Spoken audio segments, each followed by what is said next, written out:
What's going on? It is a Friday here on Main Street Sports Today, presented by Mid-Tennessee Bone and Joint. Chris Young, Maurice Patton, live from the Lee Company studio here in Columbia. Glad to have you guys with us as we are getting ready for a exciting weekend in sports, Mo.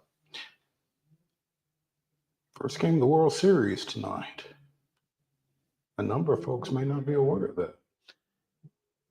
Well, if they weren't, they would have been by the end of the rundown. But yes, it is game one tonight of the World Series. Looking forward to that and to getting to our picks for the World Series. So we'll decide.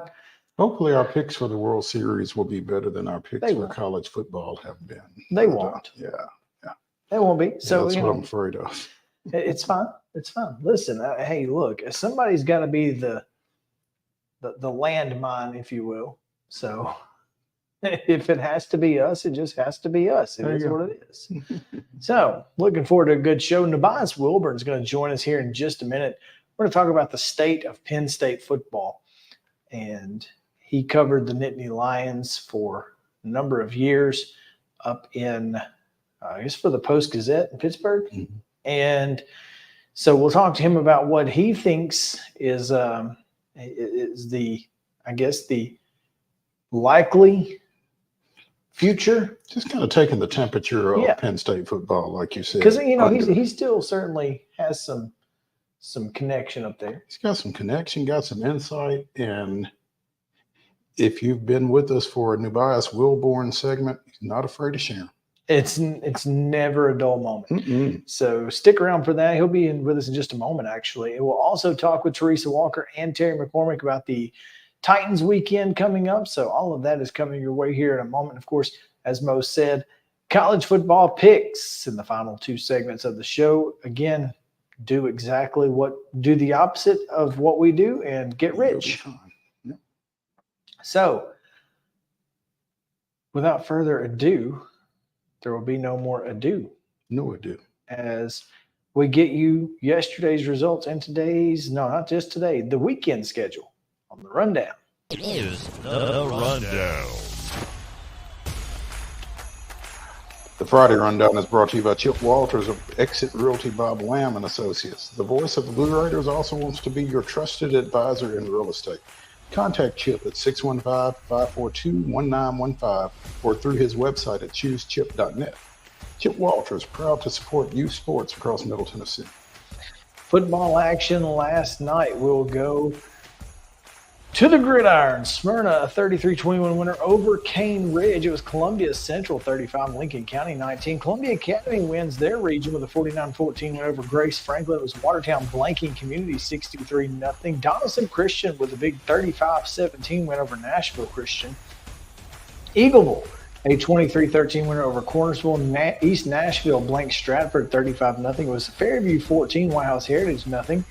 Franklin County plays their way into the playoffs with a 39-22 win over Spring Hill. Glencliff is shut out by Lawson 51-0. Henry County, a 31-13 winner over the Commandos of Hendersonville. Centennial routs Hillsboro 48-13. It was Red Bowling Springs 27, Joe Burns 24. Franklin closes the year with a pair of wins, 28-6 over John Overton in the season finale for the Admirals. Maplewood 48, Republic 6. Montgomery Bell Academy with a field goal late to win at 24-21 over Brentwood Academy. Middle Tennessee Christian was 51-7 winners over Ezel Harding.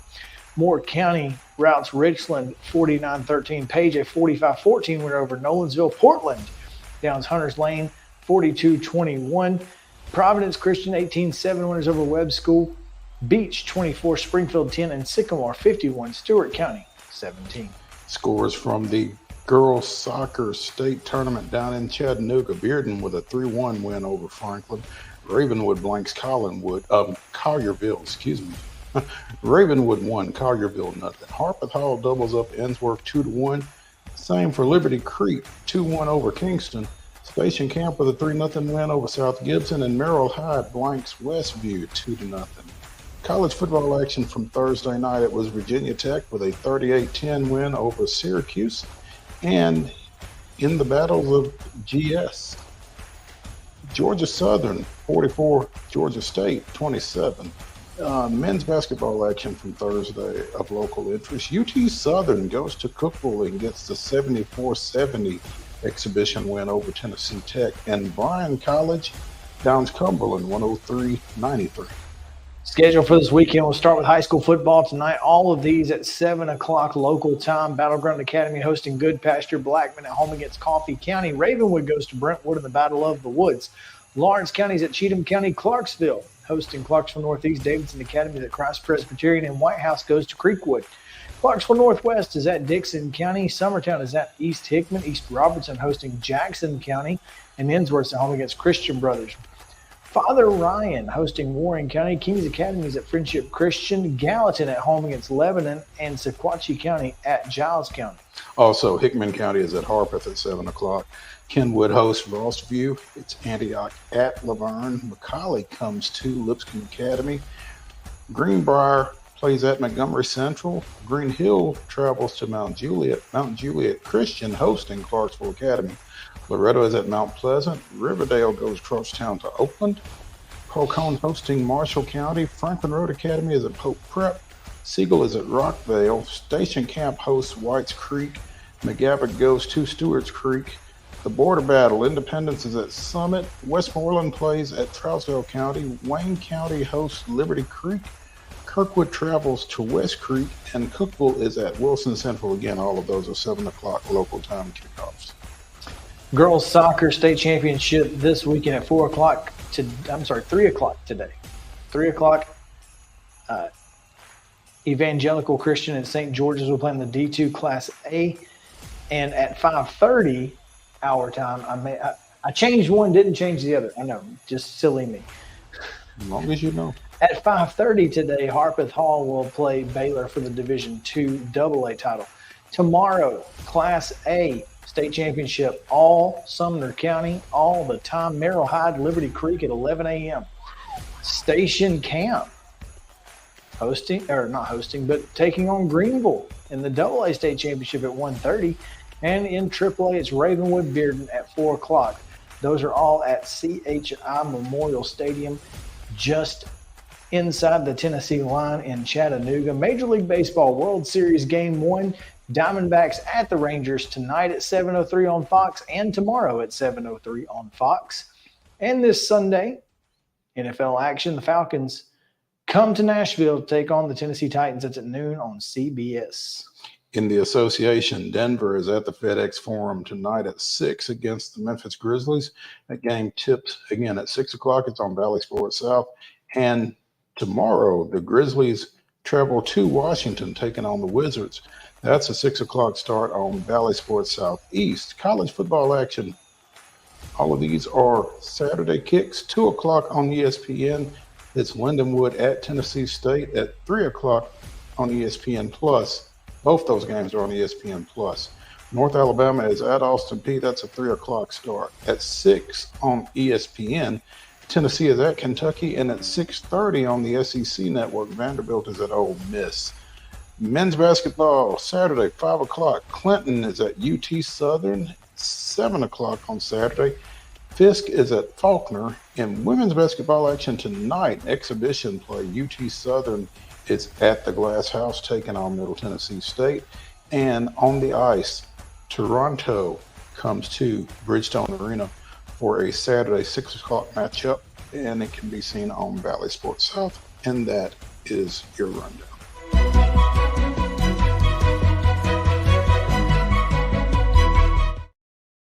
Top story brought to you each and every day by our friends at Piggly Wiggly, Neely's Mill Shopping Center here in Columbia. Make sure to go by there and get your meat, vegetables, cobbler during lunch, whatever makes your heart and belly happy. Of course, they've got fresh hand-cut meats as well daily in their meat department. Great produce and all cost plus 10 at the register. Piggly Wiggly, Neely's Mill Shopping Center here in Columbia. Mo, as we were getting ready to try and figure out what to do in this segment, the sports news gods smiled on us. They did not, however, smile on mid-major basketball programs, and there's at least one person in the mid-state who is very upset today. There's more than one, I'm sure. There are several, but one particular, and that is former Boston Globe sports editor Joseph Sullivan, who is noted mid-major favor. And the National Invitation Tournament has made some changes to its format. Conference regular season champions that do not win their conference tournament or are not otherwise selected to the NCAA Division I Men's Basketball Championship will not receive an automatic bid to the NIT. Sounds reasonable enough. Instead, the NIT will guarantee 2 teams based on the net rankings from each of 6 conferences. Guess which 6 conferences? I'll tell you. The Atlantic Coast, the Big East, the Big 10, the Big 12, the Pac-12, and the Southeastern, otherwise referred to as the Power 6. The top 2 teams in the net rankings not qualifying for the NCAA men's basketball tournament from each of those conferences, regardless of win-loss record, will be selected. Additionally, the 12 teams automatically selected will be guaranteed the opportunity to host a game in the first round of the NIT. Once those 12 schools are selected, the NIT committee will select the 20 best teams available to complete the tournament's 32-team field. Based on the committee's evaluation, the best 4 teams of the 20 at-large teams selected will complete the 16 first-round hosts, with deference given to the first 4 teams out of the Division I Men's Basketball Championship as determined by the NCAA Division I Men's Basketball Committee. Additional teams from the 6 conferences with automatic qualifiers are eligible to be selected as at-large teams and can be selected as hosts. So basically, they have figured a way to tilt this thing more toward the Power 6 conference teams. Because it makes a lot of sense. I mean, it's not like the mid-majors, made up 75% of the Final Four in the NIT last year or anything like that. Right, So, right. Oh, wait. They did. They did. Mm-hmm. Huh. As was pointed out by, I think it was Sam Doughton, among others. Yeah, among plenty of others. A number of others. Let me see if I can pull up this tweet real quick. I mean, essentially what they have done is, well, one, it's bad for college basketball. Two, it's a horrible look. it is a bad look because here's the thing: is it's clear what you're doing here, and maybe this is unfortunately just a byproduct of the fact that mid majors don't move the needle. If in fact that is the case, then tell me that. It's about eyeballs. Tell me that. Tell those teams that, and let's move forward. Like, hey, sorry, mid majors, you guys just don't have the fan bases that are necessary That we care about in order to continue to make this profitable, to create a profitable tournament. So therefore, unfortunately, we would rather have the number 9 team from we the would ACC than the number 3 team from the Sun Belt or the we would rather American, have Virginia Tech than VCU. 100%. Again, at SJ Doden. UAB and North Texas make the finals of the NIT, and Utah Valley makes the semifinals. And suddenly it's a 5-alarm fire that requires a format change. Very, very disappointing decision from the NIT board.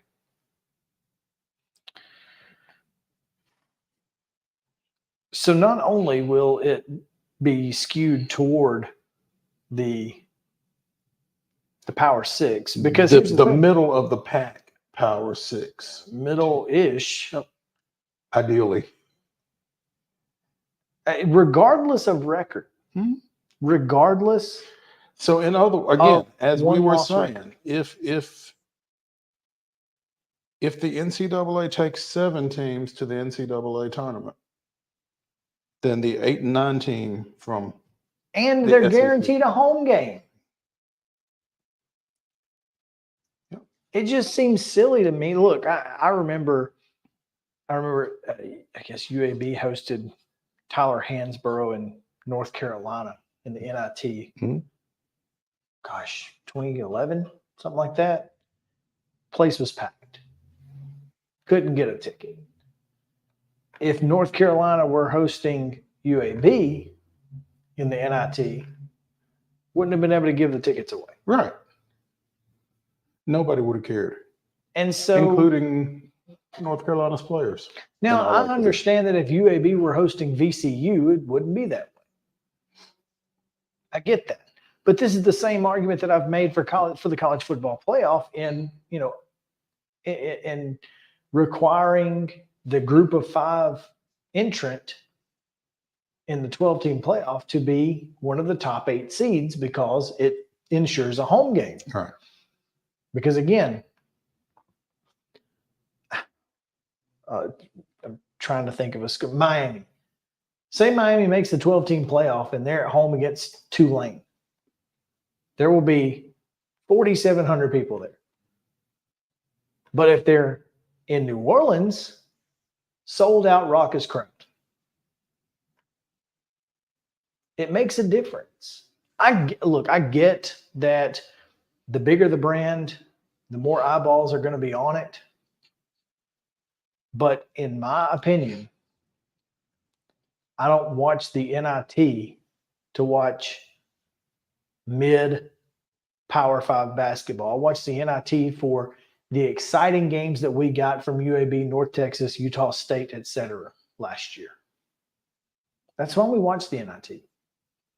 Maybe they will see that the ratings don't change much with these rules and they'll go back. It is experimental, they say. They say. So these genies typically don't go back in those bottles, though. And these genies are 100% based on numbers, based on the TV ratings. And I honestly, I don't know, 7 months ago, let's go back and look. UAB North Texas men's NIT championship game had 370,000 viewers, down 63% from Xavier Texas A&M the year before.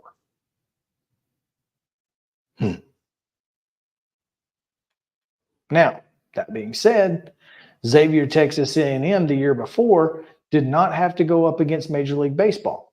They conveniently leave that out. Huh? Well, it says it here. Yeah.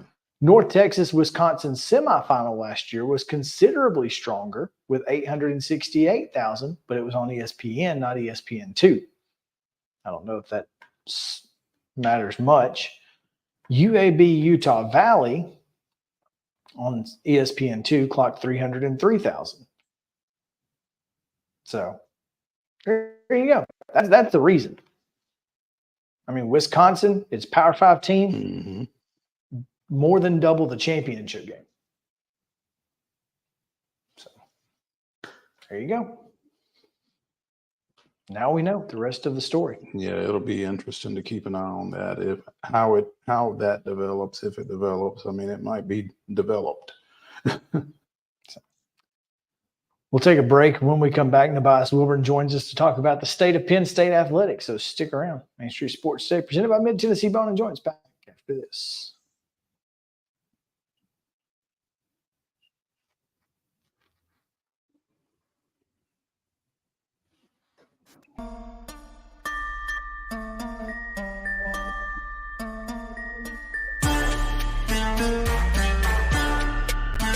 Mid-Tennessee Bone and Joint treats your orthopedic injuries and existing conditions. Our trained physicians will get you back in the game faster. Contact us at 931-381-2663 or www.mtbj.net.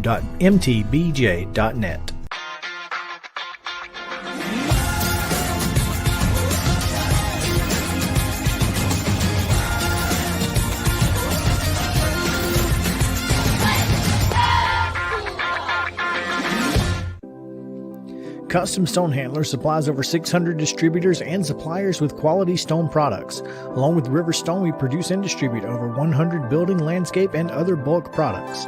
Our goal is to provide quality products, service, and partnerships to ensure our customers' success. We firmly believe that the measure of any person or company is how they treat other people and customers. Give them a call at 931-490-4990 or visit CustomStonehandlers.com. Mockingbird Title and Escrow is an attorney-owned and operated full-service title company in Middle Tennessee. We get your deals closed without worry and fuss. We're a family business that offers the highest level of expertise in our industry when it comes to closing and funding your real estate transactions. And it's a job I really love. I'm passionate about this. I'm enthusiastic about this. I like to think we're pretty well-rounded and can deal with a wide range of needs and a wide range of clients. Call 615-274-8698 today. With Lee Company technology, the best handymen are hands-off. Lee Company techs have been using visual findings and other smart technology tools for years to add transparency and virtually take customers along. You see what we see, whether we're in a crawl space or on a roof. With Lee Company, technology helps us help you, no matter what's happening in the world or at your house.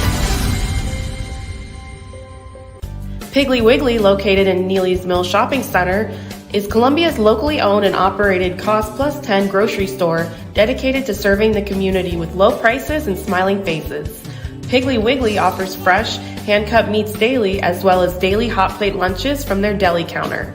You're certain to see smiling faces and a helping hand when you're here at Piggly Wiggly. Come by and check out our fresh produce, high-quality meats, and more. Down home, down the street, we'll see you at the Pig. Mid-Tennessee Bone and Joint has been the official sports medicine provider for Murray County Schools for more than 40 years. We specialize in orthopedic service, and our Ortho Quick Walk-In Clinic lets you bypass the ER. Visit us online at www.mtbj.net.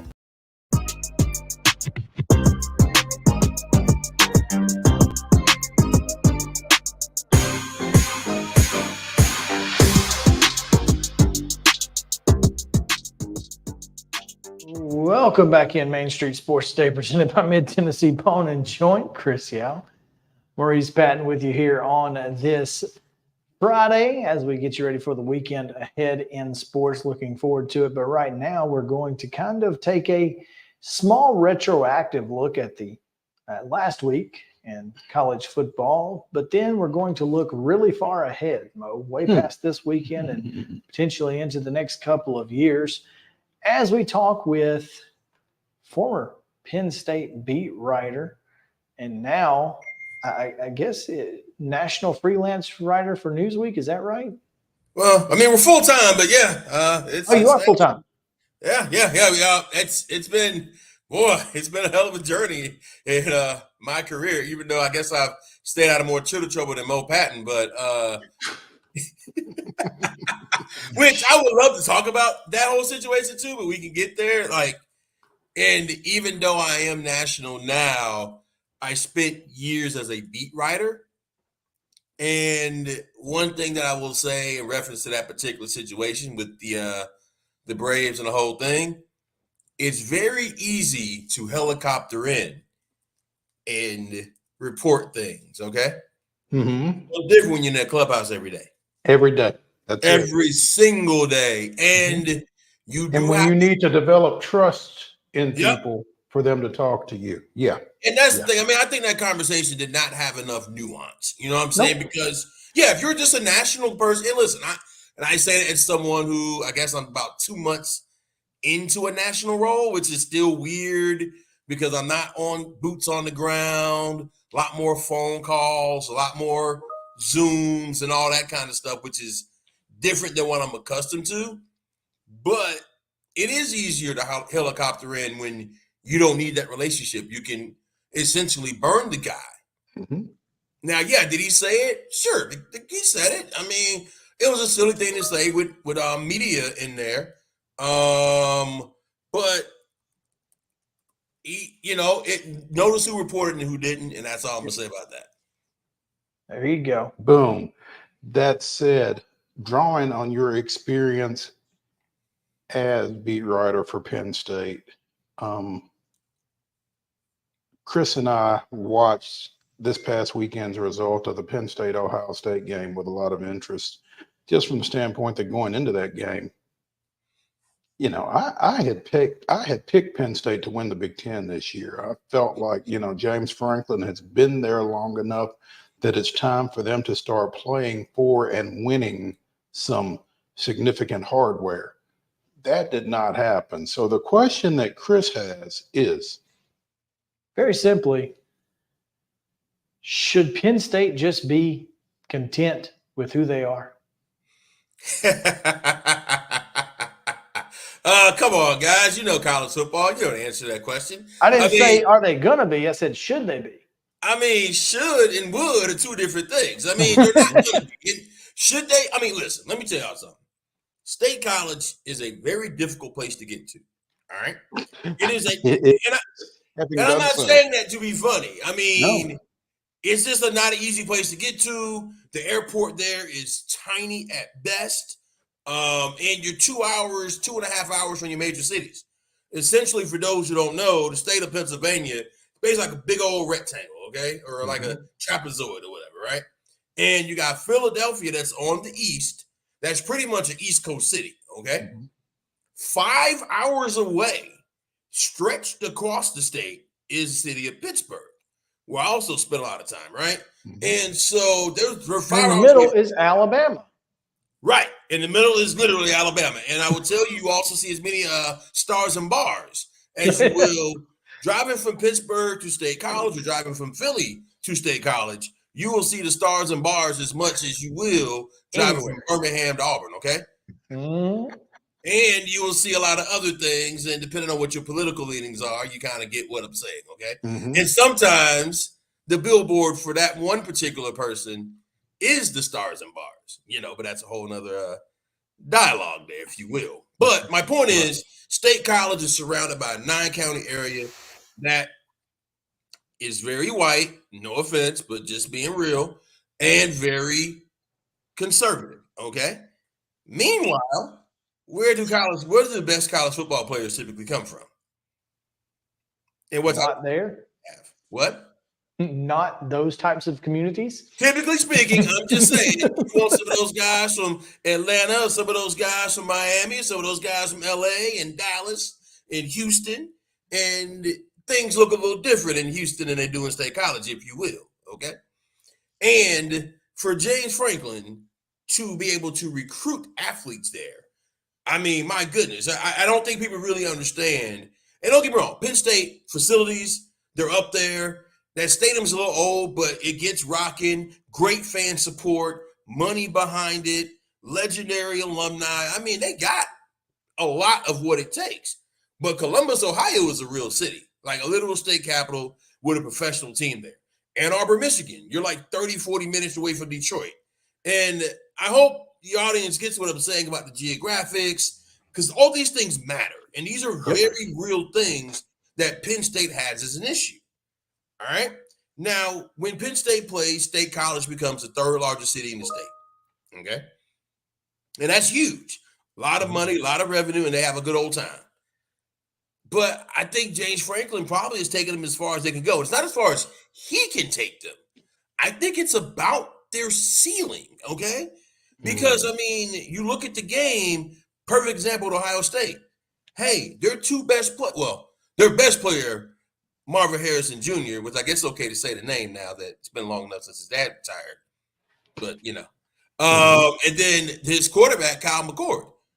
They were from Philly, okay, which is Penn State territory. But Ohio State was able to come in and get them two guys, okay? If Marvin Harrison Jr. plays for Penn State wins that game against Ohio State. You get what I'm saying? I agree with that. Absolutely. And you look at Justin Fields when he was recruited. I mean, you go on down the line. It ain't James Franklin ain't the problem, dog. And if anybody thinks he should be on the hot seat, they're an idiot. And I don't typically like using that kind of language, but it's just real. That would be a very poor decision if anybody at Penn State wants to get rid of James Franklin, because who else you going to get that's going to be able to recruit at that level there? And that you're going to be able to get, because, again, State College has some limitations, man. Now, it's a beautiful place once you get there, but it's not like Auburn where it's an hour 15 from the Atlanta airport, where living in Auburn, I'm closer to Atlanta's airport than some of my friends who live in Atlanta, okay? And I can get there easier because 85 is a straight shot, all right?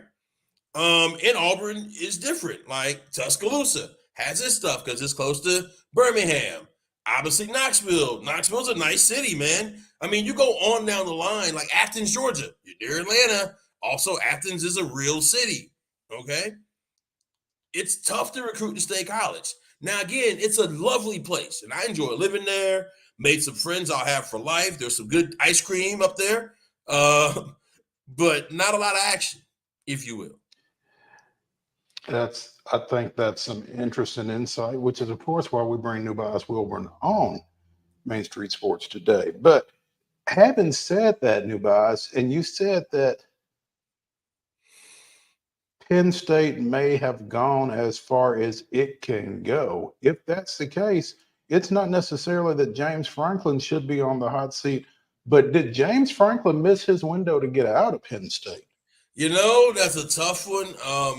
Him and Del Conte, the AD at Texas, had a relationship.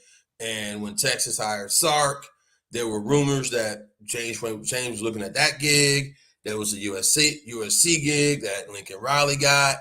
I mean, there have been rumors for a long time that Franklin's wife, Fumi, doesn't exactly love State College, which, I mean, to be fair, she's probably like one of maybe 8 African-American women in the town. So, you know, other than like other coaches' wives. Mm-hmm. And I'm just saying, you know, it's hard to live a place you can't get your hair done, man. Or you got to like fly people in to do your hair, you know. But I'm just saying, like, he may have, it's an interesting situation. Now, of course, look, I ain't crying for James because he make a whole lot of money now. And Penn State will be the type of team that 9-10 wins Callum Ford pretty much every year, unless there's a catastrophe like the 2020 season during the pandemic, which everything was screwed up, right? But outside of that, James Franklin typically wins 8, 9, 10 games a year. You're going to go to a big-time bowl. It's just going to be that little bit of frustration. Now, one thing that could help Penn State is the playoff window going to 12. And maybe on the years, if you stay in the East, we'll see how the division goes once USC and UCLA get over to the Big Ten and whomever else, once everything settles over the next year or two. Maybe a second place if you split Ohio State, Michigan, or if they're both on your schedule. We'll see how all that looks once things shake out. Maybe things change up a little bit. Maybe Penn State gets in an easier division over the next couple of years. I mean, let's be real. Right now, the East of the Big Ten is the toughest division in football. No offense to the SEC West. No offense to, I guess, whatever divisions in last year, the Pac-12. But right now, today, can you argue that there is a tougher division in football than the Big Ten East, at least with their top 3 teams? I think it would be a tough argument to make. Maybe Oregon, Washington, and Oregon State. Yeah, maybe. Yeah, maybe. I mean, that's close. Yeah. But it's arguable, and and you could make an argument either way. Now, the Big Ten is going divisionless starting next year over the next from 24 to 28. So I wonder how, and obviously, the schedule has kind of gotten screwed up because Oregon and Washington came in late, and they're not, they're not fixing that. So they're just going to kind of wing it, I guess, for those 4 years. But and I said this to Mo, if Penn State were in the West, they would have won 7 straight division titles. I mean, and that's the problem, right? I mean, again, and one could argue maybe you put them in the West. I don't know, man. I mean, it's just like Missouri in the East. Well, and that's, again, it's one of those things where, exactly, right? Like if you're Missouri in the East, right, and you got Florida, it's tough, man. I mean, and you're on the other side of the country. Yeah, and Penn State has a lot of things that work in its favor, but also work against them. They're in that tough division. And now I will say this, Michigan might not be Michigan, but for so long, considering those, hey, and I don't know, I'm sure you guys probably gotten into it. Hey, those are some serious allegations. Even though, I mean, come on, guys, let's be real here. We're not virgins, okay? Like, you know good and well that teams are doing these kind of things. It's just that they have gotten caught, and they've gotten caught in a bad way potentially.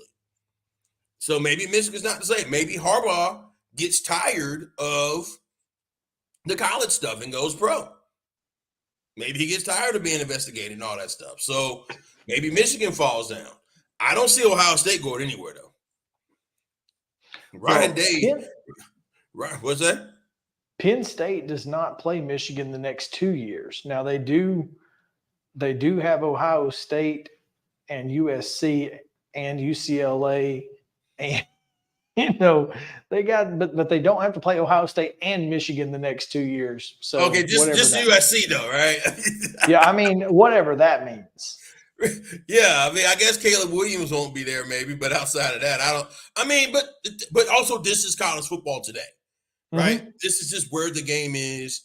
Big boys. This is what everybody says they want it. Everybody says they want big boy matchups every week. Well, okay, here it is. So we'll see. I mean, listen, I think Penn State overall is a great program. And I say James Franklin, and I think I wrote about this last week going into the Ohio State game, how he's just that one tier below. You know what I'm saying? As far as like the top coaches in football. I mean, you guys know what he did down there in Nashville. And he's done great at Penn State. It's just getting past that next level of finding a way to beat Ohio State and Michigan.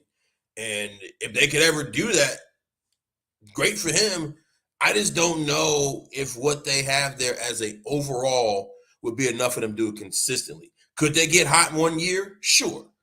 And they had the 2016 season where they got hot, but then they beat Ohio State, but didn't beat Michigan. So it's just one of those things, man.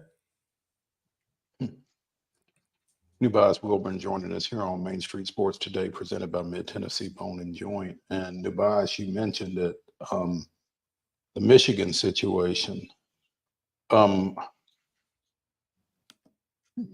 Is the Big Ten going to wait for the NCAA to deal with that, or does the Big Ten have the intestinal fortitude to deal with it themselves? Oh, okay. I thought you were going to say authority, but you said intestinal fortitude. Those are two different questions. I was going to say they have the authority to. Will they use it? I don't know, man. I mean, because, but even with the NCAA, like, let's be real. I mean, Michigan is a glamour program, all right? Do you want to take down a glamour program? It's easy back in the 80s to pick on SMU, or it was easy, I guess, in the 90s to pick on Miami, but do you want to take down a legitimate glamour program, not to mention other political things that would change in the state of Michigan if Michigan struggled, right? I mean, you talk about a lot of money. And are you willing to do that to your conference and to that state and that school? I don't know. Don't they lose a boatload of credibility if they don't? Or do they care? What credibility? I mean, what? Okay. I mean, in this day and age, theoretically, what is it? I mean, and I'm not. By the way, I mean, yes, logically, you're absolutely right. But does anybody care? I mean, I wish people care, but like, I'm not certain people really care anymore. I think that we've gotten to a point in the world in general where people don't trust anything, but they still keep watching. And there's no question there. And the future of, with the future of the way college football kind of sits, and I guess going back to the Penn State situation, the haves are getting more and more, the have-nots are getting less and less. Where does Penn State fall in that? First of all, late-stage capitalism is a hell of a drug. But let's be real. Penn State's still a have, man. I mean, like, they are. They're just not on the highest tier of haves. They're not on the Ohio State, Alabama, UGA. They're in the Tennessee tier right now. Would you agree with that? I'd probably put them half a step above Tennessee. Oh, that's something. I don't know about that, man. I mean, no, I'm saying, like, that might be a whole other show that we could, go back and look at program. I mean, that might be. I would say, like, you based on the point. My point to the reason I say that, NUBYJAS, is because I don't think Tennessee has hit its ceiling, and I think that because of geographics and all the things that you mentioned in the beginning of this segment, Tennessee can get to that next point where Penn State probably can't.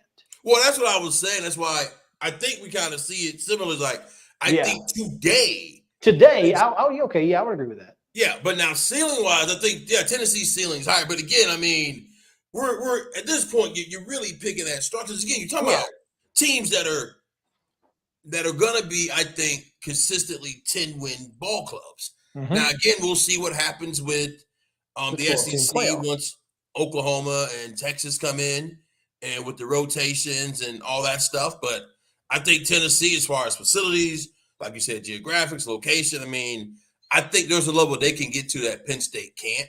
I think Penn State is about at its ceiling, but they're also very high up there, man. I mean, but hey, a 12-team playoff where you're playing these folks at neutral sites makes a big difference. Once you get to, you get that home game against, let's say Tennessee. And, but then you get to the Final Four and you're playing, even if you draw Ohio State or Michigan, you're playing in the Sugar Bowl. Mm-hmm. So there's a difference there. I mean, it's going to be, man, these next few years are going to be weird, man. I mean, it's already been weird. It's just going to be weirder. Like, I sometimes wonder what sport are we covering and watching these days? Just as a general thing. But, yeah, it is going to be, but also think about that. You're adding an essential playoff game, right? With, I guess, an extra home date, which I'm sure is great for those cities. But then even that, like, hey, I know one thing. I wouldn't want to have to go up and play a football game at Penn State in December. I tell you that. Or even late November, man. I remember the COVID year when I was covering Penn State. They had to play a bonus game at the end of the Big Ten schedule. And it was like basically going into the week of Christmas. It was in-state college. There was no fans. and there's just snow everywhere because they didn't bother to sweep the snow out of the stands. And they just literally got off the field. And that was it. And it's like just mounds of snow.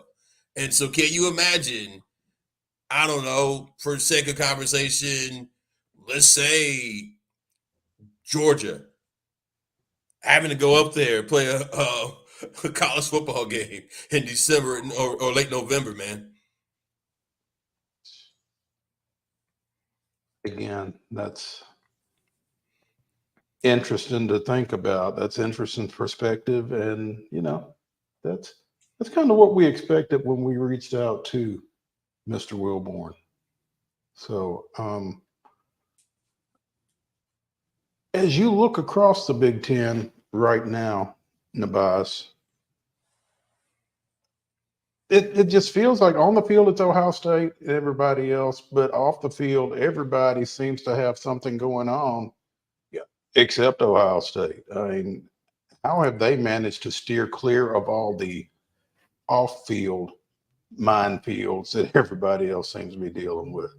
Ryan Day as head coach. I mean, quite honestly, that guy just has figured out how to run that operation there, take it over for Urban Meyer, which was not easy considering, you know, there was potential sanctions and other things. Because, I mean, where doesn't Urban Meyer leave sanctions?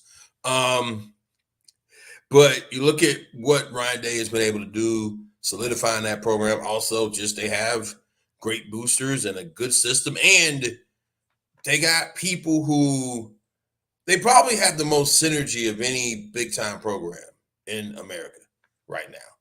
And they really have for a while.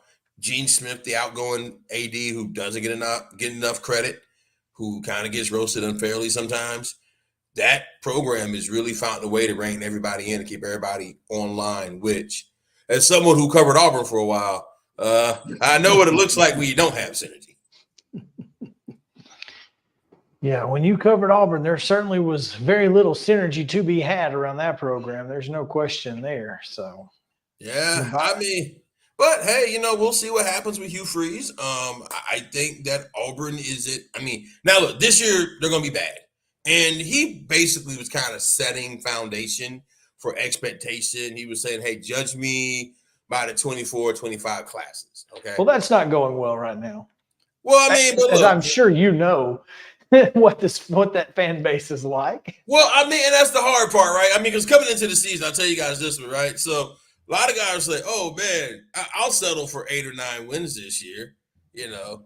And I'm like, settle for 8 or 9 wins. If he wins 8 or 9 games this year, you better make a statue. Celebrate, right? Not settle. Right? They're like, "Oh, well, we'll take 8 or 9. Like, oh yeah, we'll beat the Mississippi schools." Okay, all right. You know what I'm saying? I mean, how's that going for you? I mean, and here's the thing. I'm gonna be honest with you. Like, listen, if you avoid the Birmingham Bowl, you have done something. I mean, look, at this point, getting to the Birmingham Bowl would actually be an achievement considering where Auburn is, right? I mean, but look, man, they weren't going to be good this year. Anybody who thought they were going to be good is delusional. They tried to piecemeal an offensive line, taking guys from Tulsa and Western Kentucky. Well, that ain't the SEC, okay? And you got offensive linemen from like 3 or 4 different places trying to learn the system. Oh, by the way, your starting quarterback didn't go to spring ball. Come on, man. And even with the conferences down, it's still the SEC, dog. What you thought was going to happen, man? I mean, I get the Jordan Hare magic and all that, and it's great, but eventually your players are on the field, and the other team has some pretty good ones. And right now, Auburn just doesn't have it. I think that Hugh Freeze can potentially get them there if he stays out of his own way, which so far he's been good. You know what I'm saying? But we'll see how it goes. And if Auburn fans can stay patient, because, I mean, they're not going to be good this year, probably not next year. At best, maybe year 3, they might be approaching good. They got to find the quarterback, man. Hey, man, you know, they only make so many of them, man. They don't grow them on trees, even with the transfer portal, you know. Just look at Peyton Thorne. Well, hey, they got him out of the portal. Look what happened, right? Exactly. I mean, look what's happening. I mean, it's not easy, man. You guys know this, but winning is hard. And winning takes foundation, and winning takes structure, and winning takes synergy, and not firing the coach just because things get bad one season. But Auburn has tried to worked this thing with duct tape, and they've tried to like piece it together for all these years. And I think it's probably in their best interest to hit rock bottom. They need to feel it a little bit. And maybe they get it together and realize work together. That's what I would like to see them do. But if not, they'll just be Auburn. And, well, 0-4 right now in conference play. Of course, those 4 losses at Texas A&M, Georgia, LSU, and Ole Miss. It's not like they've had an easy road in conference. Which, by the play way, to this is the first time since the early 50s that Ole Miss beat Auburn in consecutive years. That's wild. But that just goes to show you the state of each of those programs. Historically and today, yeah. NUBYJAS, we appreciate you taking some time with us, man. Looking forward to talking with you again soon. Always a pleasure. Hey, thank y'all for having me, man. Y'all be good. Thanks, NUBYJAS. We'll catch up, man. All right, we'll take a quick break. When we come back, a little baseball talk. We will give you our prediction on the World Series before we get to the Titans at the top of the hour. So stick around. Main Street Sports today is presented by Mid-Tennessee Bone and Joint. Back in a moment.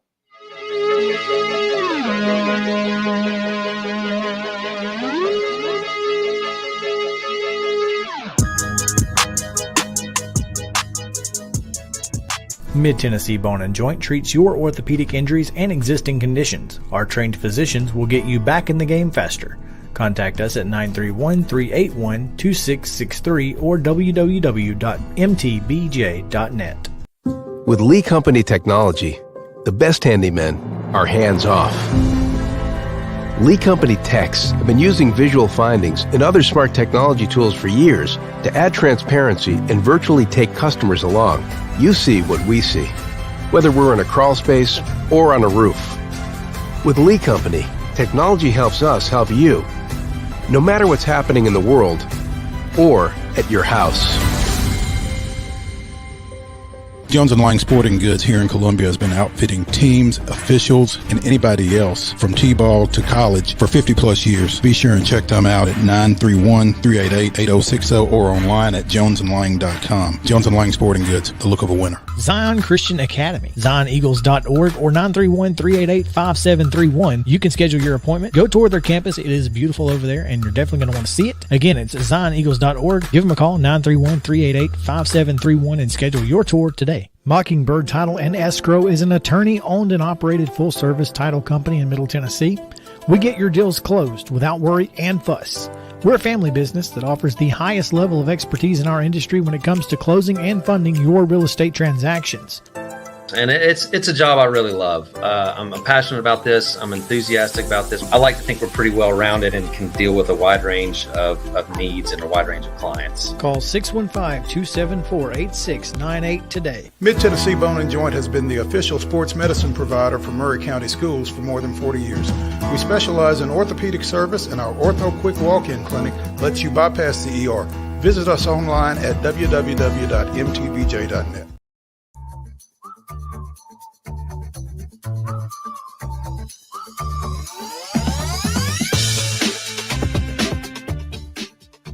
Welcome back in Main Street Sports today, presented by Mid-Tennessee Bone and Joint. Chris Yao and Mo Patton here on this Friday edition. The World Series starts tonight, and very simple. Texas and Arizona will go at it tonight and tomorrow in Arlington. And should be an interesting set of games in Arlington, though. You mean before it goes to Phoenix, basically? Yeah, these two here in Arlington at Globe Life. You know, Arizona lost the first two in Philadelphia. Obviously, they don't want to have to replicate the answer backs. They don't have to replicate that if they can help it. So they feel like they need to split at Globe Life, I would assume. Well, it's interesting because Arizona dropped the first two at Philadelphia. Meanwhile, on the American League side, the home team did not win a game in the ALCS. That's right. So just for whatever that's worth. I think that's worth something. Yeah, let's see. Right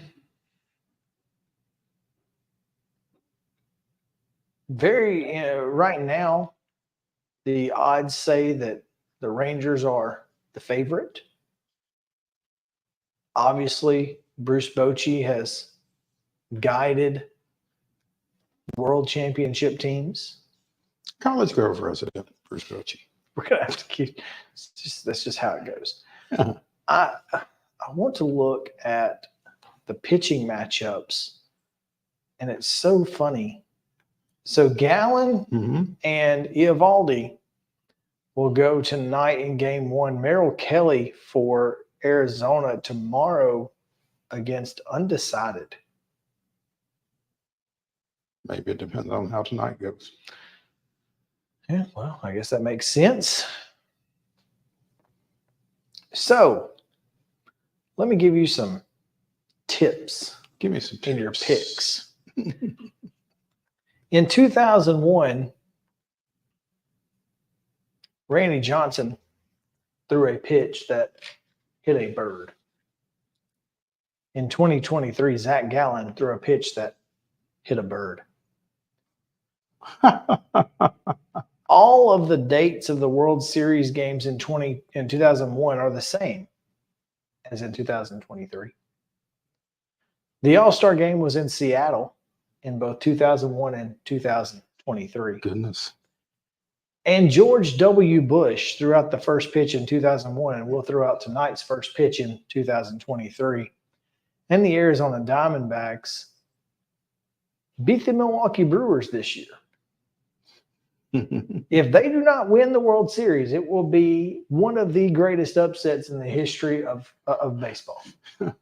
Based on everything else that Based lines on up, all of the dumb stuff that doesn't make sense, but lines up in their favor. but lines up in their favor. Just seems like it's the Diamondbacks to lose, Mo.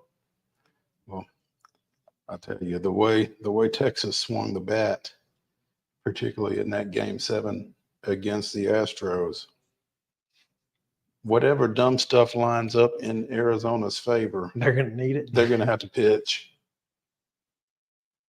I think Texas has a little bit more punch. At the risk of repeating myself from a couple of weeks ago, talking Yeah, about another team that seemed like they had more punch than anybody else. and that's the thing is, obviously you've got to hit to win in this iteration of baseball, and they've got Adolis Garcia, Marcus Semien, Corey Seager, all-star catcher Jonah Heim. I don't know. I feel like the depth of this Rangers offense is it's a lot. Now, the Diamondbacks for the first half of the season were the best team in baseball. Now, they certainly dropped off, ended up being the 6th seed.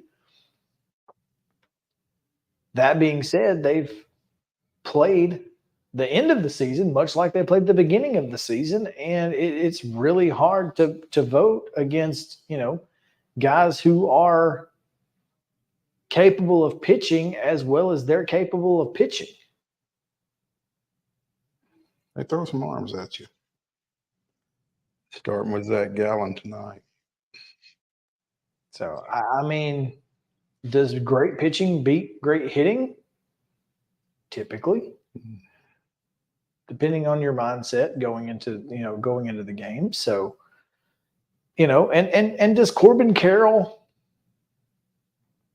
does the moment get too big for the rookie? Hadn't yet. It ain't the World Series yet. I don't know. I feel like by this point you've played enough baseball over the course of this season that, and I don't want to say the World Series is just another game, but I mean, once you get out there between the lines, there's no more people in the park than there have been for any other game that you've played in. What's going on TV is what's going on TV.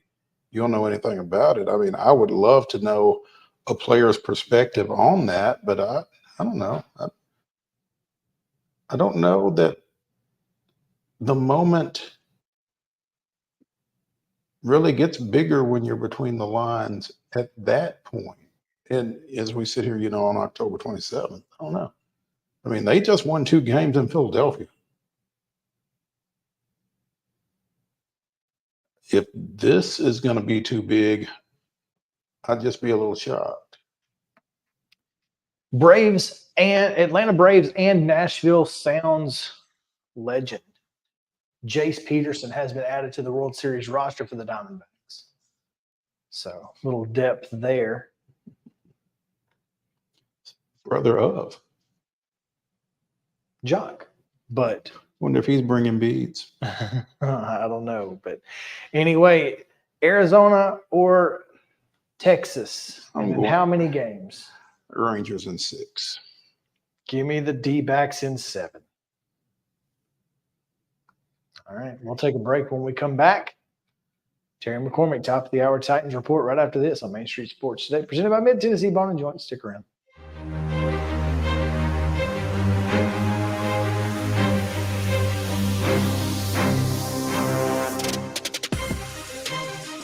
He shoots and he scores!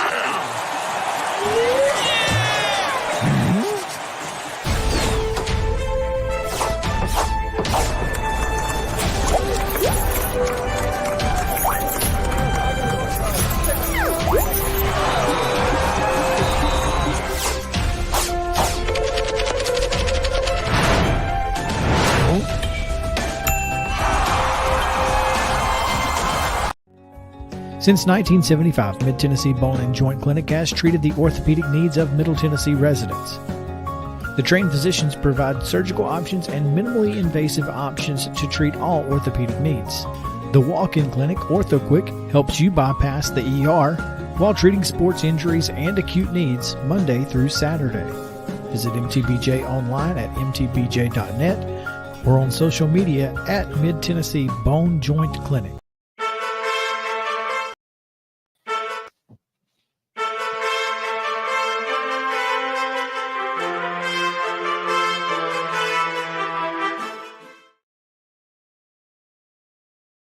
Top of the hour Titans report with Terry McCormick. Terry, what's up? Well, I think we got half the news that we expected from Mike Vrabel today at his Friday press conference. Ryan Tannehill out for this game with an ankle injury. I think we all expected that. High ankle sprain that he suffered against the Baltimore Ravens in London. Didn't come around, but he's still sticking to the 2 quarterback story and has not announced which one will be a starter on Sunday. Although I'm believing I'm very much leaning to the fact that it's going to be Will Levis, probably under center at the outset of the game, or at least getting the bulk of the snaps on Sunday. How funny would it be if they come out Wildcat or King Cat to open the game? It would be so Vrabel if they did that. That would be one of the most Vrabel things ever, would be to come out with Derrick Henry in the Wildcat to start the game. Starting quarterback. And he get the listing as the starting quarterback. Now, that said, that brings up a legitimate question. How much will they use Derrick Henry on Sunday? Common sense and logic says you'd want to wear him out, let him get – this is a Derrick Henry 20-plus carry game because you're starting an inexperienced quarterback no matter which way you go. But with all that's going on and all the rumors swirling around about possible trades here or there, if Derrick Henry doesn't get a lot of carries on Sunday, then that will give you a clue that something might be up. As you started on that conversation, that it kind of got me going in that direction as well. If his carries are limited, are they protecting him for his next team? Possible. I would certainly lean that way in terms of, because you don't have any reason not to use Derrick Henry. Particularly in this game, like you said. This is set up to be a Derrick Henry game through and through, because do you really want Malik Willis or Will Levis throwing the ball 35 times on Sunday. I don't think that you do.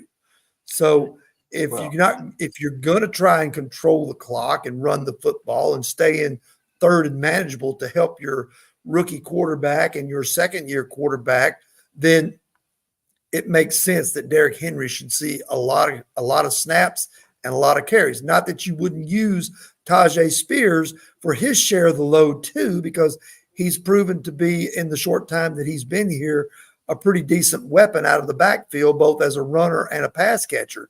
So I think what you probably, if you're not going to use Derrick Henry on Sunday and he's not your guy, that's going to be the lead guy in the backfield, then I think that would alert everybody that something is up. I would just hate to see Tajay Spears get 12, 14 carries and catch 5 or 6 passes. It would break my heart, really. I mean, if he happened to score 15, 16, 20 fantasy points, it'd just be tough. Be tough to watch. Except that, oh wait, no, it wouldn't, because he's on my fantasy team.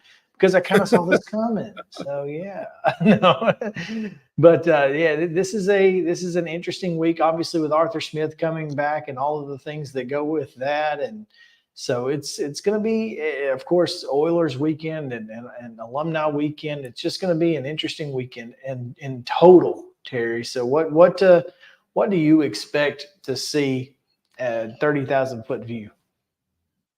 Well, I think it's going to be fun, like you said, to see the Oilers uniform, this particular design that they wore for nearly 2 decades.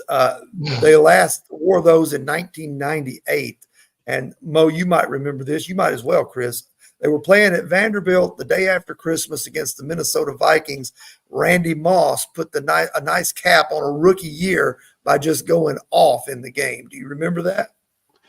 Is that the one where they were shoveling snow out of the stands at Vanderbilt? Absolutely, it was. Yeah, absolutely, it was. Yeah, fun times. So, been a while since those uniforms have been out of the mothballs. No question. Terry, tell us about Zen Sports.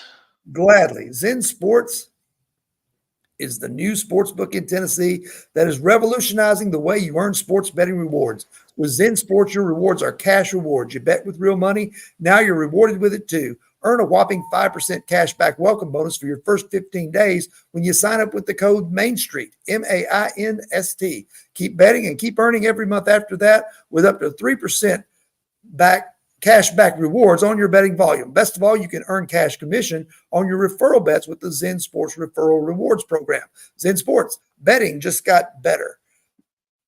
Gambling problem, call 1-800-889-9789. Terms and conditions apply. Must be 21 and older and in Tennessee to bet.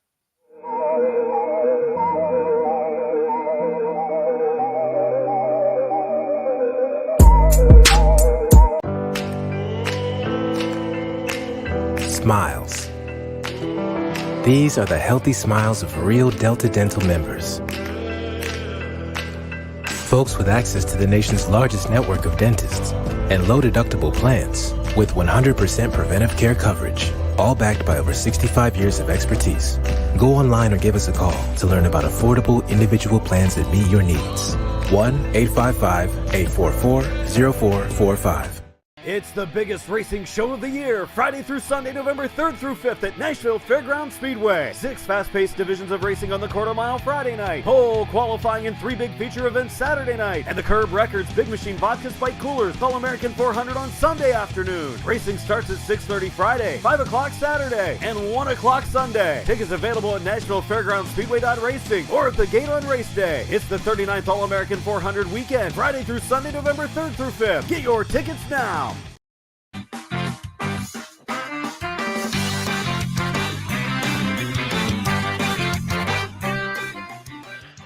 Welcome back in Main Street Sports today, presented by Mid-Tennessee Bone and Joint. Chris Young, Maurice Patton here on this Friday. Typically Thursday we get our prep stuff kind of out of the way, but Mo, today some pretty big news in high school sports that you just got confirmation of. Yeah, TSSAA Executive Director Mark Reeves confirmed that Lipscomb Academy will on Monday appeal a 2-year postseason ban that has been handed down. We are not sure what prompted the ban. We're not sure about a whole lot of stuff, but we do know that an appeal has been scheduled for Monday by Lipscomb with the TSSAA Board of Control. So that's. Well, they were already on probation. They were already on probation, and apparently something else took place since. Some type of recruiting violation. Yeah. So. But again, Mark Reeves did confirm that there will be an appeal taking place on Monday with regards to it. But as of right now, Lipscomb's season ends tonight against McCallie. And the playoff bracket will be adjusted accordingly. Is nuts on that side. So because everybody makes it in AAA, so that's they were going to get in because everybody does, but apparently not this time. All right, so let's talk a little more Titans as we have Teresa Walker, the Associated Press, joining us. T, what's up? Oh, it's never boring this time of year, right? I mean,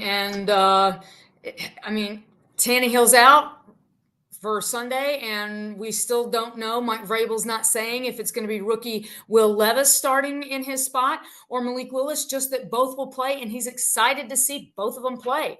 Now, thanks to my colleague Josh Dubow, I know that if it's Will Levis who starts, guys, he'd be the seventh rookie to start a game this season, and that would be the most rookies to start within the first 8 weeks of a season. Sorry, my cat is trying to knock over my new ring light as I try to bring some true illumination to the situation here in my office cave. And so, we might be on the verge of some history here on Sunday, and I think there's a group of people who want to see Will Levis play because, well, here's the thing that goes against Malik Willis. The GM that drafted him last year, he gone. John Robinson was fired in December. The GM that took Will Levis traded up to number 33 in April to make him their pick. So, I mean, you can read the tea leaves. Sorry, Mike, but it sure seems like they're going to go with Will Levis at this point. Did you say Will Levis would be the seventh rookie to play or to start? To start in the first 8 games of a season. Let me double check this from Josh. It would mark the most rookie quarterbacks at 7 to start in the first 8 weeks since the NFL merger. Now, that obviously does not include the replacement season in 1987. Right now, we've got Will Levis would be the third rookie to start in the AFC South alone, guys. I mean, Anthony Richardson, even though he's out for the rest of the season, he started with the Colts. C.J. Stroud with Houston. He'd be joining Bryce Young, Dorian Thompson-Robinson, and yes, I had to look up that name. Aiden O'Connell and Tyson Bagent as the other rookie starters. Now, Clayton Tune is the only other rookie quarterback to throw a pass this season. So, it could be very interesting, right? We just got done speaking with Terry McCormick on his daily top of the hour Titans update, and I just threw it out there that it would be so Titan, so Mike Vrabel if the Titans open in the King Cat with Derrick Henry at quarterback. Well, as Arthur Smith knows only too well, because this is a team that's desperate to win. They've lost 2 straight. They're 2-4. 11 of the last 13 are losses. And trust me, Arthur Smith is prepared for any and everything. He literally told reporters in Atlanta on Wednesday that he could take a reporter from the audience and put him at quarterback and still be a competitive team. So, think back to 2018, Mike Vrabel's second game. They'd had the longest game in NFL history, a loss in Miami. Mariota got hurt. Taylor Lewan was hurt. Delaney Walker was hurt. And what did we see him pull out there? We saw the King Cat for the first time with Derrick Henry. We also saw Kevin Byard. now in Philly, throw a touchdown pass as the personal protector on a fake punt to Dane Cruikshank, who is back on the roster. So it's like, this is, Art Smith knows better than anybody to be prepared for any and all that could come out of Mike Vrabel's brain with having a bye week to prepare. And let's not forget, Mike Vrabel in his first 5 seasons is 5-0 coming off of a bye. Yes, he is. And that was exactly where my question was going. Could this be the time? Could this be the week? Absolutely. I mean, that's the thing. I mean, for all that we've talked about in this offseason, I mean, there's the people that were wanting Ryan Tannehill traded away. There were the people that wanted to see Will Levis. There were the people that wanted to see Malik Willis. Well, guess what? In the span of 3 weeks, you're going to get all of that. You're going to have a chance to see Will Levis, Malik Willis. You saw him finish up in London. He had 5 pass attempts, completed 4, but he also was sacked 4 times on 5 dropbacks. I'm still trying to do the math on that one. And the one area that Mike Vrabel said he wanted to see Malik Willis grow the most was in knowing game, down, and distance situations. So, if it's 3rd and 7 and if you need 4 yards to get in field goal range, make sure you get 4 yards. Well, what did we see him do when they were near the goal line in a 1-score game? He ran east-west. He didn't run north-south. I mean, guys, I know I've been watching football for a while, but even if I were a rookie, the goal. Getting in the end zone is the goal for an offensive player. And the fact that self-awareness was lacking and he just started running around, it felt, no offense, Malik, but it just feels like there's too many bad habits from playing at Liberty where he was allowed to do just about anything and run around and make a play. You got to know the time left in the game. You got to know the location where you're at, the down, the distance. Those are important things. And guess what? Will Levis may not be any better. But for everybody that's been, pumping ready to see the Will Levis train get, roll out of the station, I'm thinking Sunday is going to be your chance. My bigger question again, we just discussed this a little bit with Terry McCormick of the Titan Insider. Is this Derrick Henry's last game as a Titan? I tell you, and as somebody who, let's not forget, I've covered this team since it moved to the state, saw Eddie George finished his career in a Dallas jersey. Chris Johnson was an Arizona jersey, I think, was his last team. Steve McNair, for goodness sakes, was traded to the Baltimore Ravens, and that seems to be the team that with the most smoke coming around Derrick Henry. Now, I also have heard from fans it's like, well, I'm not renewing my tickets if that's the case. Well, this isn't the first time this team has had to rebuild. And, and I've used this phrase, they were hoping it seemed like with the moves they made this offseason, trying to make that a NASCAR pit stop. Well, I've been using this phrase the last day. It looks like they're pulling into the garage potentially. And that's so enjoy Sunday. It very well could be Derrick Henry's last day in a Titans uniform in Nissan Stadium. So it's painful. It hurts. Trust me, I know. I mean, for us reporters, we talk to these guys. We've talked to Derrick since he was drafted with the 45th pick overall in 2016. He is a player that I think is on a trajectory to potentially reach the Pro Football Hall of Fame. He's the 8th guy to run for at least 2,000 yards. He was the AP NFL Offensive Player of the Year in 2020 when he did that. 3-time Pro Bowler. I mean, he was leading the league and on target to be the first running back to lead the league in rushing for 3 straight seasons since Emmitt Smith in the early 90s for Dallas when he broke his foot on Halloween in Indianapolis in 21. So it's like, watching him, anytime he gets the ball and gets a little bit of space, you kind of hold your breath and think, wait a minute, could he go all the way again? Because that 99-yarder we saw him do against Jacksonville. So enjoy it. We don't know. But then I'll remind all of us, tomorrow's not promised for anybody. No, it's not. And so I guess with with the idea that maybe Derrick Henry is traded. Let's say he is. Let's say Derrick Henry's traded Tajay Spears and Julius Chestnut and whoever else is the running back by committee or whatever. Obviously, with Kevin Byard gone, you still got the nucleus of the front seven. You've still got a pretty good defense. You know, maybe your rookie quarterback works out. If you know, is this more likely to be a competitive rebuild like we saw with the Predators, or a burn it to the ground and, you know, hopefully by the time you open the new stadium, you've got a decent team? Hey, they've got Jeffrey Simmons. They've got pieces, okay? They've got a lot of young pieces. I mean, Peter Skoronski is a rookie at left guard, and that's a guy that they truly believe that can be a 10-year starter in this league. Nicholas Petit-Frere will be at left tackle on Sunday, and he's in his second season. So and next year, right now, Spot Rack has them at number 2 most salary cap space next year. So 8 picks, $100 million. I know it's a ton of money, and now you got to spend it right. And that's the challenge, is trying to figure out how to do all of that.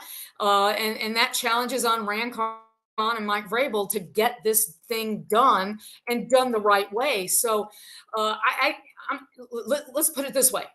It's the NFL. If you make the right decisions, then you can come back in a hurry, okay? And if you make the wrong decisions, you can wander in the wilderness forever. Example, Jacksonville, okay?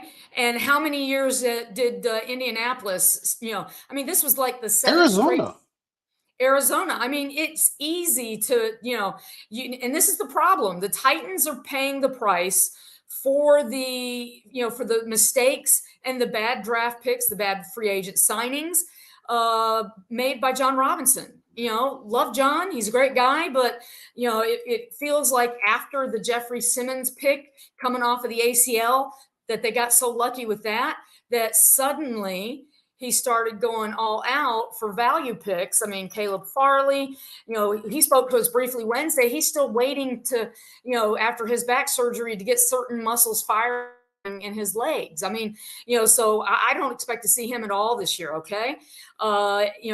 Bad pick. Dylan Radins is not a starter. He was a second rounder. Christian Fulton is in a contract year. He was a third round pick, but he was a high draft pick out of LSU, should be starting. And, he's struggling. This is a guy you would think would be earning his next contract, if not from Tennessee, from somebody else, a guy you would want to earn a next contract with this franchise. And that's not happening. So that's the challenge right now for this franchise. And, they've got to, we saw a lot of injured players, let go this offseason to clear some cap space to help them start rebuilding. But, and that's why they made the move with Kevin Byard. As painful as that was, they added 2 draft picks. Now, they still don't have a third rounder because why? Well, because they traded that away to move up to get Will Levis. I just think you have to be careful with rebuilds because you don't control how quickly or how short the rebuild is. Nobody's waiting on you to come back to the top of the AFC South. Oh, are you kidding? I mean, hello, D'Amico Ryans and Shane Steichen in Houston and Indianapolis. They're trying to rebuild as fast as they possibly can. And guys, let's be honest. Jacksonville's got Trevor Lawrence, and they've got, Doug Peterson's in his second year. They're certainly not going to wait for anybody. So, you have to be ready to giddy up and go. It's the NFL. Nobody is going to cry tears for you. They're just going to try and pick over your bones, which is why, my colleague Rob Motti yesterday talked about, he led his potential trade deadline story with, number 22. Just saying. That's the problem. Because number 22 may or may not be here to help you through that. Well, and here's the problem. I mean, we all love Derek, and I just went over all the reasons why I think he's got a potential future as as a Hall of Famer, depending on how he finishes his career. But God love him, he turns 30 in January, and in the NFL, let's face it, they think, we'll just go draft another guy and put him in that spot, and we'll be fine. And that's the challenge these days. And that's what running backs like Derrick Henry are fighting. And, that's why it was so tough this offseason for Saquon Barkley and some of these other guys to get the contracts they felt they deserved. That's it, man. And I feel like this team has an opportunity to be competitive as early as next year. Now, obviously, that hinges on what Will Levis is capable of doing, and or Malik Willis, depending on who plays best. Maybe this weekend, and but this offensive line, man, it just keeps revolving, and there's just a revolving door that continues. And apparently, Peter Skoronski just is. They refuse to play him at left tackle for whatever reason. I can't figure it out. But, what if Will Levis or Malik Willis get hurt behind this thing? Then there's a phrase out there, but here's the reason they like him at left guard is arm length, okay? And who cares? I'm sorry.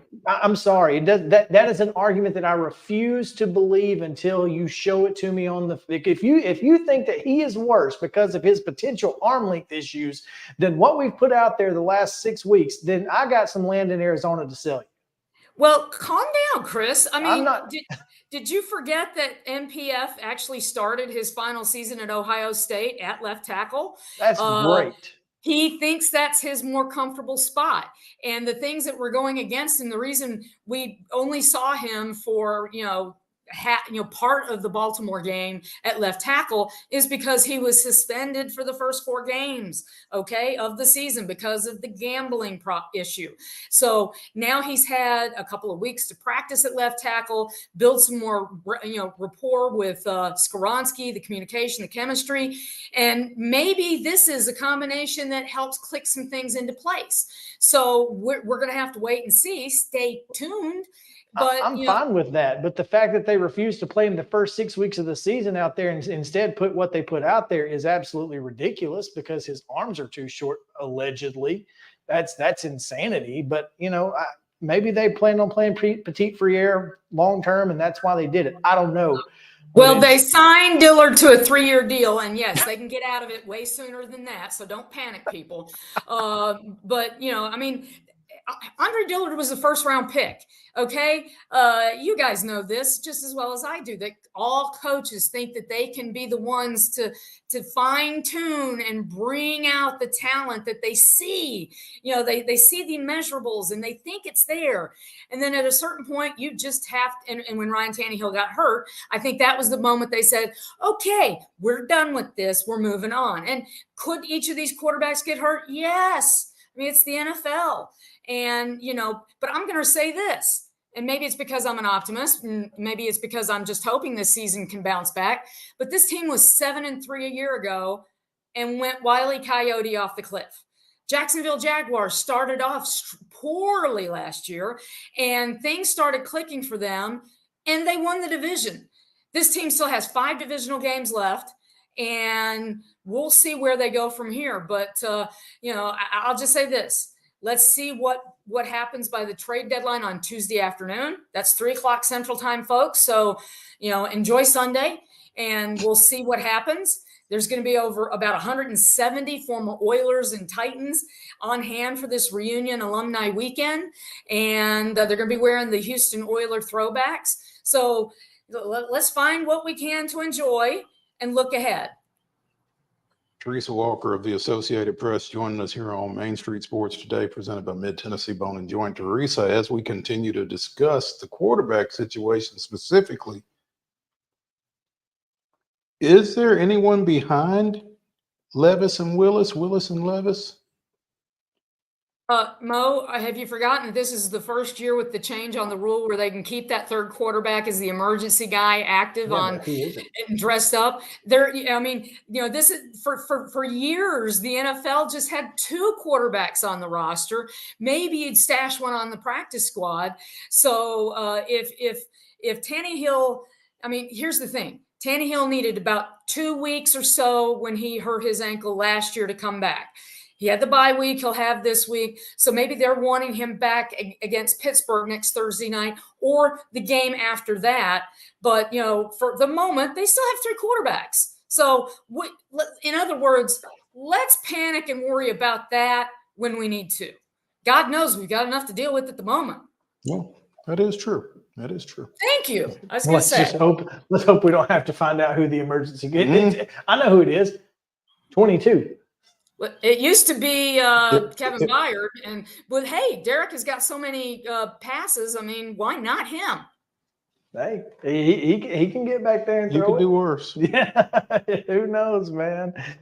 Teresa, it's always fun, always exciting when we have you on. Great discussion, it never fails, and we appreciate all that you bring to the table, and we look forward to talking to you again soon. And I don't get a shout out for upgrading my light so that it doesn't look like I'm coming to you from a cave.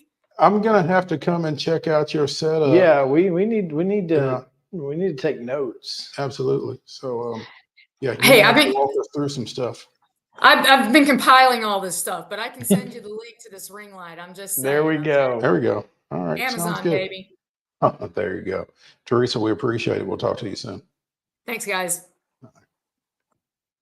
When we come back, college football pick'em. So stick around. Main Street Sports Day, presented by Mid Tennessee Bone and Joint, is back after this.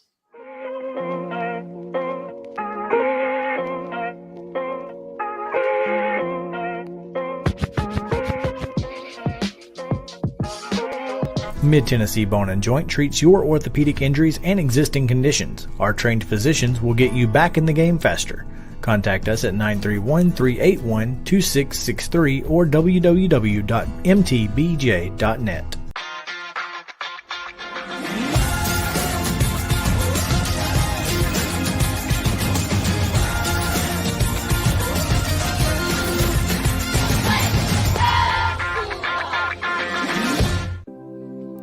Custom Stone Handler supplies over 600 distributors and suppliers with quality stone products. Along with River Stone, we produce and distribute over 100 building, landscape, and other bulk products. Our goal is to provide quality products, service, and partnerships to ensure our customers' success. We firmly believe that the measure of any person or company is how they treat other people and customers. Give them a call at 931-490-4990 or visit CustomStonehandlers.com. Mockingbird Title and Escrow is an attorney-owned and operated full-service title company in Middle Tennessee. We get your deals closed without worry and fuss. We're a family business that offers the highest level of expertise in our industry when it comes to closing and funding your real estate transactions. And it's a job I really love. I'm passionate about this. I'm enthusiastic about this. I like to think we're pretty well-rounded and can deal with a wide range of needs and a wide range of clients. Call 615-274-8698 today. With Lee Company technology, the best handymen are hands-off. Lee Company techs have been using visual findings and other smart technology tools for years to add transparency and virtually take customers along.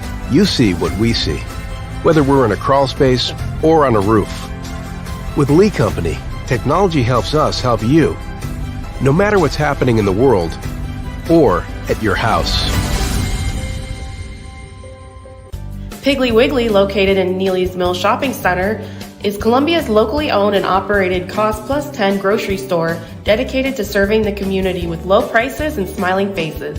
Piggly Wiggly offers fresh, hand-cut meats daily as well as daily hot plate lunches from their deli counter. You're certain to see smiling faces and a helping hand when you're here at Piggly Wiggly. Come by and check out our fresh produce, high-quality meats, and more. Down home, down the street, we'll see you at the Pig. Mid Tennessee Bone and Joint has been the official sports medicine provider for Murray County Schools for more than 40 years.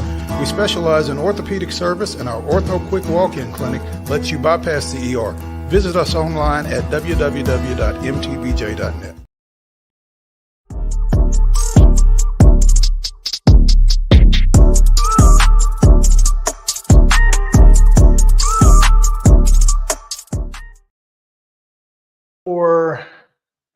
little pick'em, college pick'em here as we get ready to pick against the spread. 10 of the most intriguing / biggest games of the week in college football.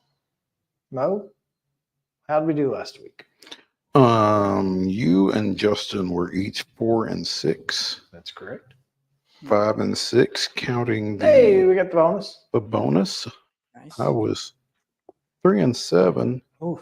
3-8, counting the bonus because I took USC -7. Well, for those of you who didn't get to see the end of the show, we did pick the bonus game, but remember the show cut off. That's right. During that pick. Yeah. So, But that's okay. We're here now, and we now know 4-6, man. You can just the death, taxes, and me going 4-6. That's just so what it is. It's been a struggle. It's been a struggle. Oh. for all of us. Mo, do you know? Hmm? Do you know the overall? I do not know the overall. I will try to get the overall We'll get it. tabulated and have it for next weekend. We'll get that. So, All right. Well, we've got 10 games. Here we go. We start in the Atlantic Coast Conference on ABC at 11 a.m. Number 4 in the country, Florida State, traveling to take on the Demon Deacons of Wake Forest. The line is 20.5 points in favor of the Seminoles. Justin. 21.5, you said? 20.5. Okay, that changes everything. I'm just kidding. Let's do Simon. I'll go FSU with this for this one. All right. Florida State to cover 3 touchdowns against Wake.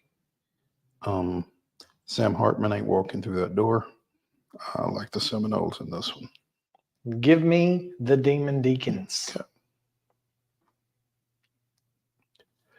Jordan Travis is going to make you regret that. It's too early in the morning. All right. Also 11 a.m. This one is Central Time, so it will be 11 a.m. kick. It will not be a noon kick like that one will be. This one's on Fox. But wait a minute. This one's at 11? Well, So that's a 10. no, this is 11 our time, which means it's 12. it's also 11 Okay, I got their you. time. All right. The other one will be noon Mhm. their time, 11 our time. Oklahoma is at Kansas. The 5-2 Jayhawks welcome in the Sooners, and Oklahoma only 10.5 points favored on the road. See this one on Fox. Oh, only 11.5, you said? 10.5. What is wrong with me? I'm like one off. Why each do you one. want to put that extra point? I don't know. A little extra word. Little juice. That's crazy though. Isn't that a very low? That's low. Feels like. I think it's showing some respect for Kansas. Gotcha. Well, I'm gonna go Oklahoma because I think that line is a little too low.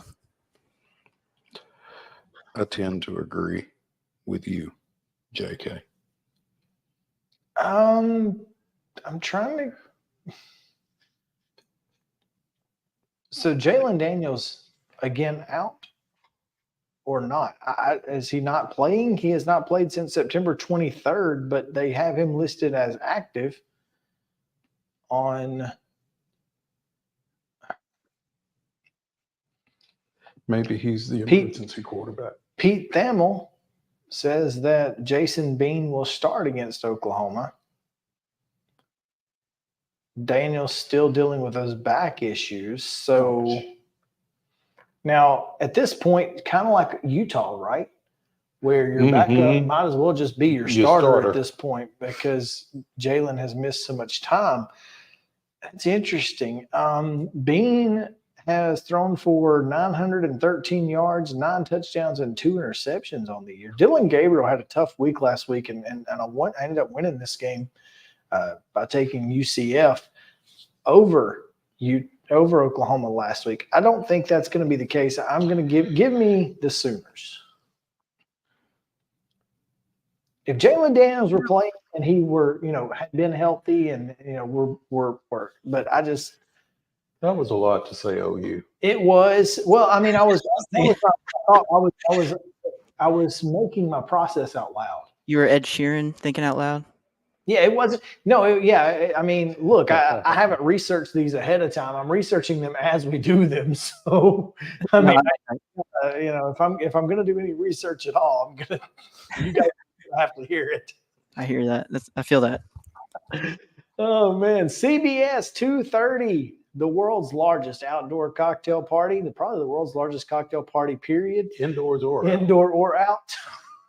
So, Georgia, Florida, in Jacksonville this is the last time, at least for I believe so, because they start work on next year. They'll go home and home for the next 2 years, and then we'll see what happens. Number one Bulldogs are 14.5-point favorites. Ooh, this is an interesting one. I'm gonna be a little lame and just go Georgia. I just can't. I don't like Florida, obviously, so it's just hard for me. And yes, I know I shouldn't use emotion while picking these, but I just don't see them showing up and taking care of business. I just don't know that Florida can play well enough to stay within 15 points of Georgia. Right, exactly. So that's the basis for me taking Georgia to cover 14.5. I mean, I feel like that is a legitimate thought. I mean, I don't know. I don't know why Florida should be in this game. But you feel like they will. But I feel like they very well could be.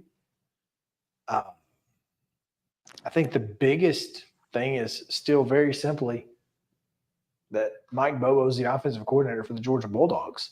They're not at home, and they've struggled mightily. And they don't have Brock Bowers.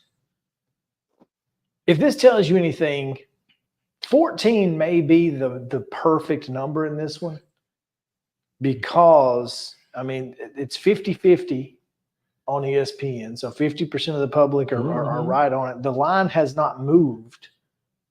It is still 14. So 14 seems like the perfect number, which means you're kind of screwed either way. So I'm going to go with Florida just because without Brock Bowers, who knows?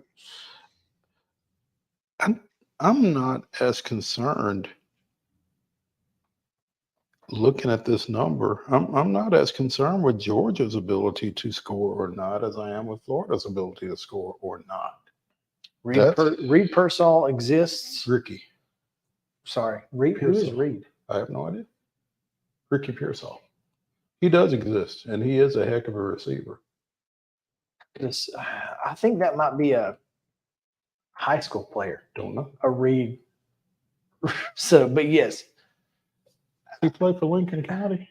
I think so. I think he does. I think so. Because I heard his name last night when I was watching the ball game, and I think that's where my head was. So Reed does exist. He just is in Lincoln County. Not for He's Florida. not going to play tomorrow. No. But yeah, give me the Gators, man. I don't know. I feel good about that. All right. 2:30 on the ABC. It's BYU at the Texas Longhorns. Number 7, Texas comes in the 17.5-point favorites. Oh, by the way, Quinn Ewers is out. Tell me that again. 17.5 in favor of the Longhorns. Against who? I'm sorry. BYU. BYU at Texas. Mm-hmm. And Texas is 17.5-point favorite. They are behind backup quarterback Malik Murphy. Oh, this is going to be fun. This has that written all over it. I feel like. Give me the Longhorns in this one. I'm going BYU. I think they'll win it outright. BYU is bad, just outright. No, yeah. Oh, yeah. BYU. College football's weird. It is. They lost 44-11 to TCU. 11 again. Not only do I, it has been a while, but yeah, it's So you're taking Texas? 17.5, man, with a quarterback I don't know and don't trust. I'm going to take Texas, but I don't feel good about it. I think, I mean, you remember we talked to Eric Henry about Malik. He said, yeah, but still, He I don't thinks he's know. legit. I think all their quarterbacks are legit, and they've got Steve Sarkisian drawing up the plays. So there's that. And you've got A.D. Mitchell out there on the other end, too. So, but yeah. All right. Justin has BYU. We have Texas. All right. 2:30 on Fox. This may be the game of the week. Number 8, Oregon at number 13. I'm sorry, did you say Utes? And here it is, Mo, just for you. Mm-hmm. The home dog. 6.5 points in favor of the visiting Ducks. 6.5, huh? Oh, man. It's a tough one. It is a tough one. Dang. That's crazy that the Ducks put up 81 points against a team their first game. 81-7, Jesus. Okay, I'm gonna go Utes for sure. I think I've been riding with them all year. Well, I did not ride with them last week and paid the price. I think Oregon wins this game. I think Utah covers. I think Oregon wins by a touchdown at least. So give me the Ducks. The Ducks. And again, I've been riding with Bo Nix, and Bo has had a heck of a season. I mean, this guy is 78.4% completion rate, over 2,000 yards, 19 tutties, 1 pick. Don't say that. How? I mean, Don't use that word. What year is he in? He is his ninth. I swear to God, he is has been a a college fifth-year quarterback. senior. He's not even a 6th-year senior. He's a 5th-year senior. And Really? the only reason he has the 5th year is because of COVID. So Okay. just y'all calm down. Can 27? we make this a tutty-free zone now? I don't know. I heard Marshawn Lynch call him tugs, and I love that. I Okay mean, with that. you're shortening the word with tuds. I mean, that's fine. But tutties, touchdowns, what's the difference? Yeah. Oh, yeah. Stop it. Same It syllables. means I don't have to say "ch." Wouldn't want you to work too hard at talking. Thank you. We do it enough. Thank you. Let's take a break, Justin. We've got 5 more games to go. So give us a little bit of time to take a drink, do a little research, and come back on the other side with more picks right after this.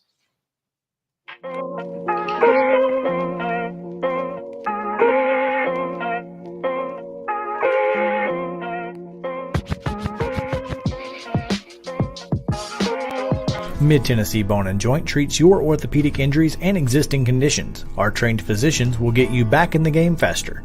Contact us at 931-381-2663 or www.mtbj.net.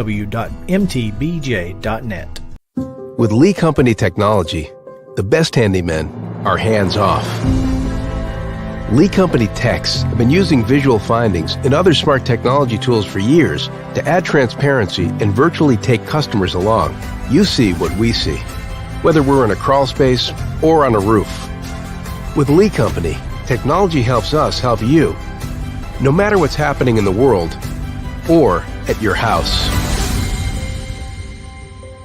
Jones & Lang Sporting Goods here in Columbia has been outfitting teams, officials, and anybody else from T-ball to college for 50 plus years. Be sure and check them out at 931-388-8060 or online at jonesandlang.com. Jones & Lang Sporting Goods, the look of a winner. Zion Christian Academy, zioneagles.org or 931-388-5731. You can schedule your appointment. Go tour their campus. It is beautiful over there, and you're definitely going to want to see it. Again, it's zioneagles.org. Give them a call, 931-388-5731, and schedule your tour today. Mockingbird Title and Escrow is an attorney-owned and operated full-service title company in Middle Tennessee. We get your deals closed without worry and fuss. We're a family business that offers the highest level of expertise in our industry when it comes to closing and funding your real estate transactions. And it's a job I really love. I'm passionate about this. I'm enthusiastic about this. I like to think we're pretty well rounded and can deal with a wide range of needs and a wide range of clients. Call 615-274-8698 today. Mid-Tennessee Bone and Joint has been the official sports medicine provider for Murray County Schools for more than 40 years. We specialize in orthopedic service, and our Ortho Quick Walk-In Clinic lets you bypass the ER. Visit us online at www.mtbj.net. This is Chris Yao with Main Street Sports Today. Every show, Mo Patton and I welcome friends from all across the sports landscape, from high school coaches and reporters to national, college, and pro sports personalities. You never know who might stop by for a chat. She's on Thinking Out Loud, presented by Regions, and Out of Pocket with Alyssa Lang. It is, in fact, Alyssa Lang. I'm a little nervous. I'm going to lower the bar for guests now. Oh, no. Like, apologies in advance. It sounds like SEC Commissioner Greg Sankey. You got that radio voice. I do. It's a good sound. Thanks for radio too. As do we. And then here's the other thing. You guys, you're spot on with the name. Everybody wants to be on Main Street. Everybody wants to be on Main Street. So, and we reach every main street in Middle Tennessee, Coach. Yeah, that's it. So Perfect. when you are on Main Street and you are moving, you gotta love it. Like you're moving. I was impressed. I'm glad someone.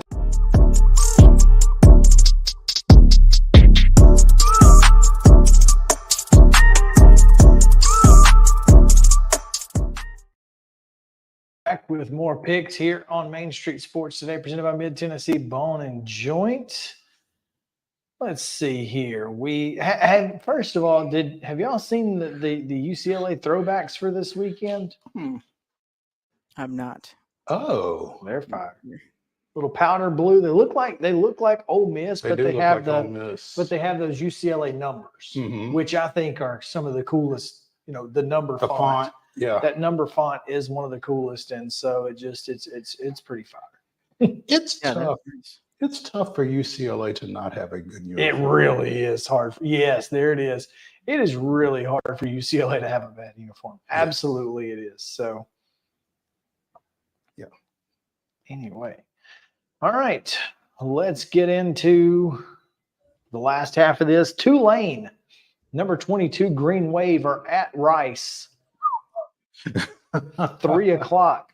Hold up. On ESPN2. Tulane at Rice. At Rice. 27.5.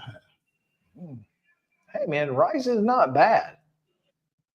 Okay. What's the number? The number is 11.5. Oh, God.